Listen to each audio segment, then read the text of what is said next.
दोस्तों, आपके अपने चैनल टाइम्स एक्सप्रेस की खबर पर मोहर लगी है। खबर यह दिखाई थी हमने एक दिन पहले ही कि मुहर्रम की 10वीं तारीख इस बात को लेकर तय की गई है कि क्या इजराइल का भविष्य होने जा रहा है। यानी मुहर्रम की 10वीं तारीख अशूरा का जो जुलूस निकलेगा उसके बाद एक बड़ा हमला इजराइल पर हो सकता है और अब उसकी शुरुआत हो गई है। एक एक करके वही ऐसे हालात बन रहे हैं जैसे 7 अक्टूबर 2023 के बाद बने थे।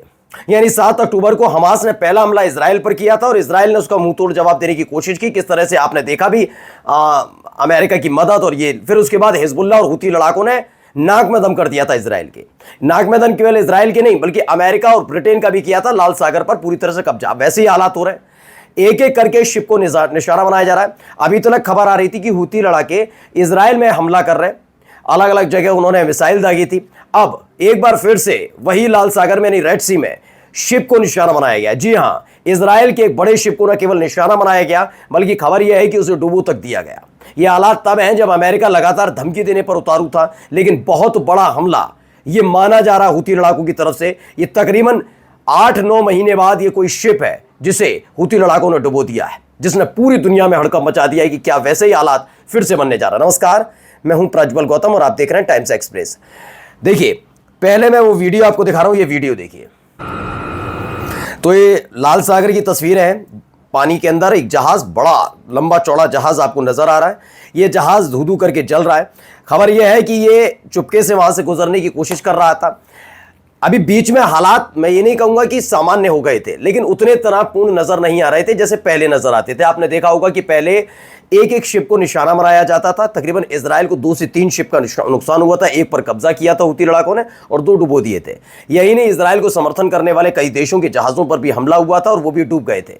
इसके बाद अमेरिका और ब्रिटेन इन दोनों ने एक साथ एक ऑपरेशन किया था, जॉइंट ऑपरेशन रेड सी से, जिससे उन्होंने अपने जंगी जहाज के बेड़े इस रेड सी में उतारे थे, जिससे यमन के हुती लड़ाकों पर हमले किए जा सके। और यह बात भी सच है कि यमन की राजधानी सना में कई हमले भी हुए थे, जिसमें अमेरिका ने आगे बढ़कर दावा कर दिया था कि हुती लड़ाकों का जो जितने भी हथियार हैं उन्हें फूंक दिया गया है। वो बात अलग है कि 2 से 3 घंटे के भीतर ही हुती लड़ाकों ने अपना जखीरा खोलकर दिखा दिया कि जहां आपने हमले किए वहां हमारे हथियार थे ही नहीं।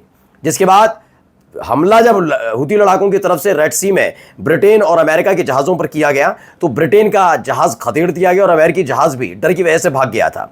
उसके बाद हालात धीरे धीरे कंट्रोल हुए क्योंकि कई देशों ने जो इजराइल का समर्थन कर रहे थे वो भी इजराइल के खिलाफ खड़े नजर आए और गजा में हो रही नरसंहार के खिलाफ आवाज उठाई थी, जिस पर हुती लड़ाके कर तो रहे थे हमला, लेकिन रेड सी में ऐसे हालात नहीं थे। फिर से ऐसी तस्वीर नजर आई। अब देखिए, एक बहुत बड़ा शिप है। इस शिप पर आग लगी हुई है। खबर यह है कि डूबने की कगार पर है और शायद वो डूब गया है। इस तरह से देखिए, खबर यह है रेड सी में एक शिप पर हमला किया गया और वो लगातार डूबता हुआ जा रहा है।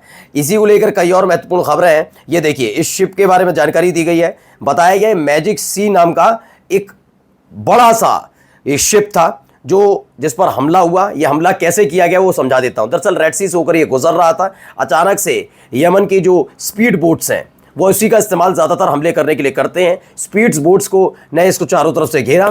पहले हमले किए गए और खबर यह है कि उसके बाद इस पर जोरदार पहले गोलीबारी की गई थी और उसके बाद इस पर हमला कर दिया गया। यानी कोई मिसाइल या कुछ चीज़ दाग दी गई जिससे इसमें आग लग गई।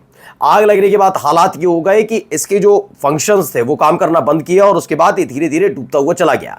पहले भी ये लग रहा था कि शायद इस पर हमला करने के बाद इसे कब्जे में ले लिया जाएगा। इस तरह के हालात बन रहे थे, लेकिन खबर ये निकल कर आई इस बार किसी भी तरह की ऐसी स्थिति नहीं बनाई कि किसी शिप पर हमला किया जाए और हमला करने के बाद उसे कब्जे में लिया जाए। अब वो लगातार उसे डुबो रहे। वो कह रहा है अब कोई ज़रूरत ही नहीं है किसी जहाज़ की। तो रेड सी के अंदर हालात ठीक नहीं है। देखिए, हुती लड़ाकों ने एक और शिप को रेड सी में डुबो दिया। खबर ये निकल कर आई है कि एक बहुत बड़ा मैजिक सी है जिसे रेड सी में हमला किया गया और उसके बाद डुबो दिया। Crew had an intense battle with armed Yemeni speed boats today.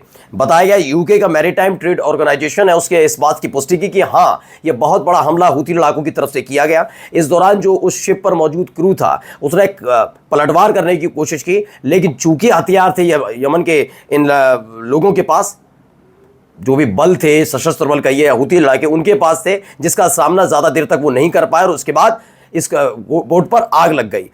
The crew is reportedly preparing to evacuate and abandon the vessel. उसके बाद वो सारे के सारे छोड़कर भाग गए। अब वो तैर कर गए, कैसे गए, इसकी जानकारी नहीं निकल कर आई है। उस क्रू का क्या हुआ भी जानकारी नहीं है, लेकिन फिलहाल ये बताया जा रहा है ये मैजिक सी नाम का जहाज डूब गया है। ये देखिए, इसको लेकर देखिए ईरान ऑब्जर्वर ने भी ट्वीट किया, बहुत बड़ा मैजिक सी नाम का ये शिप जो पहले रेड सी में इस पर हमला होता है और उसके बाद इसमें तैनात क्रू के जो मेंबर है उनकी लड़ाई यमन के स्पीड बोट्स के साथ होती है लंबे समय तक, और उसके बाद जब वो हार जाते हैं तो उनको अपना बोट छोड़कर भागना पड़ता है, और उसमें फिर बोट नहीं, माफी चाहूंगा, शिप छोड़कर भागना पड़ता है, और उसके बाद वो डूब गया ये शिप। देखिए, the crew has abandon ship, ठीक है, the bulk carrier Magic Seas. ये करंट रिपोर्ट की खबर है जिसने बताया कि यमनी हूती लड़ाकों ने रेड सी में हमला किया और इसे डुबो दिया है। अच्छा, ये ऐसे वक्त में बहुत महत्वपूर्ण है जहां एक तरफ अमेरिका के राष्ट्रपति डोनाल्ड ट्रंप और बेंजामिन नेतन्याहू की मुलाकात होनी थी। वो मुलाकात हो रही, चले गए वो नेतन्याहू इस समय अमेरिका में है, लेकिन इन सब के बीच उनके जाने का तारीख तय थी, वो कहां से जाएंगे, कैसे जाएंगे, क्या बातचीत होगी, तमाम चीजें। उसके बावजूद ये बड़ा हमला हूती लड़ाकों की तरफ से किया गया। यह हमला क्यों किया गया वो भी बता दूं, यह हूती लड़ाकों की तरफ से स्पष्ट किया गया है। यह हमला इस बेस पर किया गया है क्योंकि यमन लगातार गजा के लोगों के साथ खड़ा है।